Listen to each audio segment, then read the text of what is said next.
আসন এখানে কম বেশি হতেই পারে, তবে এখানে আমাদের আত্মসম্মান বোধে লেগেছে, এটাও একটু বড় প্রয়োজন।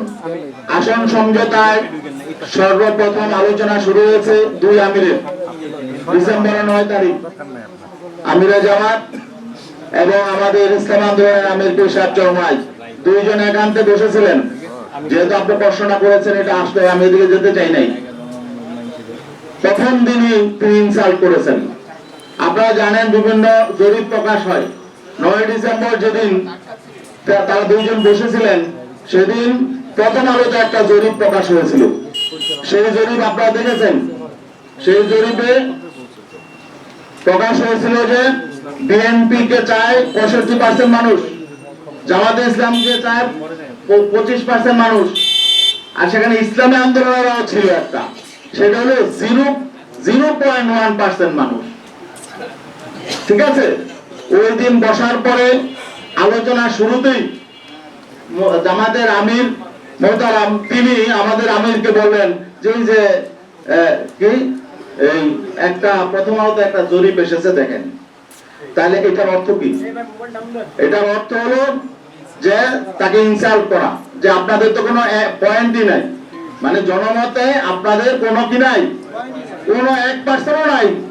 0.1 মানে 1%-এর শতভাগের একবার।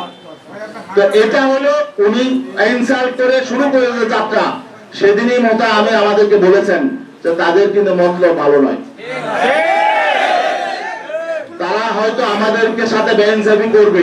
কারণ তিনি আমাকে ওই জরিপের কথা কেন আনলেন সেখানে, পরে আমরা দেখলাম শেষ পর্যন্ত তারা জরিপের মধ্যেই ছিল। এবং সর্বশেষ মিটিং যখন আমার সঙ্গে হয়, ডক্টর আব্দুল্লাহ মোহাম্মদ তাহের সাহেব তিনিও বললেন যে আপনাদেরকে অনেক আসন দেওয়া হয়ে গেছে, জরিপে তো আপনাদের এত নাই। তখন তিনি আমার দেশের একটা জরিপের কথা সেদিন আনলেন।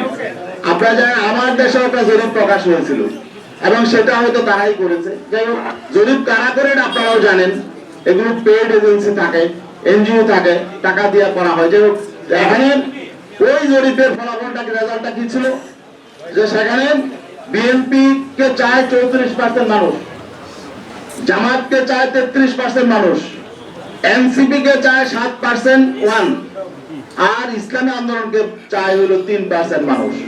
আচ্ছা বলেন দেখি, জামাতকে যদি 33% মানুষ চায়, এনসিপি কে যদি 7% মানুষ চায়, তো 40% হয়ে যায়। আর বিএনপি চায় 34%, বিএনপি কে চায়, তাহলে তো বিএনপি থেকেও এখন যদি এনসিপি তাদের সঙ্গে আছে, বিএনপির চেয়ে 6% ভোট তাদের বেড়ে গেছে। এখন তাহলে আমাদের কি আর এখানে অবস্থান থাকে?